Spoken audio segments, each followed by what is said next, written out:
सरकार जो है जम्मू विरोधी सरकार बनी है और जम्मू के विरोध में फैसला कर रही है। और जब भी जम्मू के विरोध में फैसला करेगी, सड़कों पे लड़ाई लड़ेंगे या असेंबली के अंदर लड़ाई लड़ेंगे, लेकिन चुप नहीं बैठेंगे, जम्मू के लोगों के हक की बात करेंगे। मेडिकल सारे ग्रुप ही हुई है। अच्छा, पेंडिंग सैलरी जी है वो जल्दी रिलीज हुआ है, ठीक है। रेगुलराइजेशन ये 3 कैटेगरी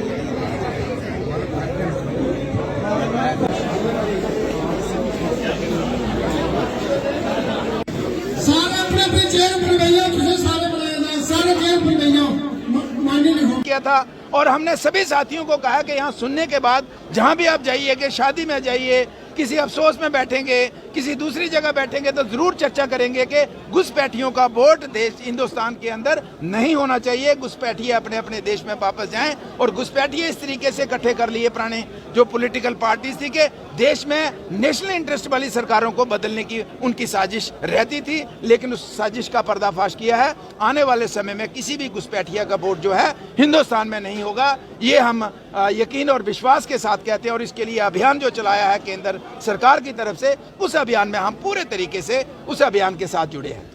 जब जम्मू प्रांत में अगर बात की जाए तो भाजपा के जो विधायक हैं वो ज़्यादा संख्या में, लेकिन उसके बावजूद भी लगातार लोग सड़कों पर आ रहे हैं। पहले अगर माता Vaishno Devi shrine board medical college की बात की जाए, और अब अगर लॉ यूनिवर्सिटी की बात की जाए, तो लॉ यूनिवर्सिटी भी जो है वो कश्मीर में देने की बात की जा रही है, जिसको लेकर अब कॉलेज की मान्यता रद्द होने के बारे में क्या कहना चाहिए? क्या ये जम्मू के साथ सही है?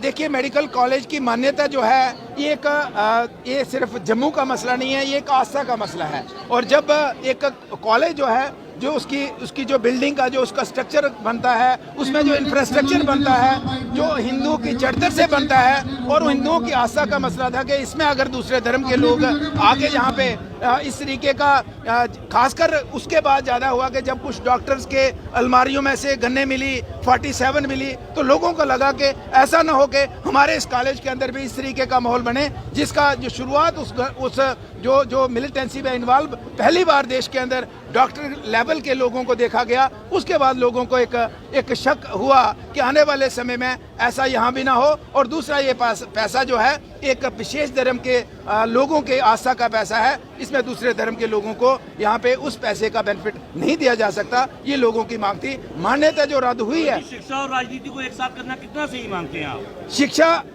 जो लोग डॉक्टर की ट्रेनिंग कर रहे हैं, क्या वो शिक्षित नहीं है? वो शिक्षित नहीं है तो वो धर्म के साथ भी जुड़े हैं, शिक्षा के दोनों का आप उसके ऊपर थोड़ा सा आप खुद विशेषण कीजिए कि वो क्या मसला है। तो इसलिए मैं भी कहता हूं कि नहीं होना चाहिए, लेकिन जिस तरीके से जो गन्ने हैं, जो इन्वॉल्वमेंट मिलिटेंसी में मिली, तो डेफिनेटली लोगों के मन में आशंका तो होती है। और उसको शंका को कैसे हम हटा सकते हैं? कोई सुनाई बात थोड़ी है, वो देखी हुई बात। मेडिकल कॉलेज में जो छात्र हैं श्री माता वैष्णो देवी, उनकी माने तो उनका कहा जा रहा है कि ये जम्मू कश्मीर का सबसे बेस्ट कॉलेज था, जो यहाँ पर हर एक सुविधा उपलब्ध थी।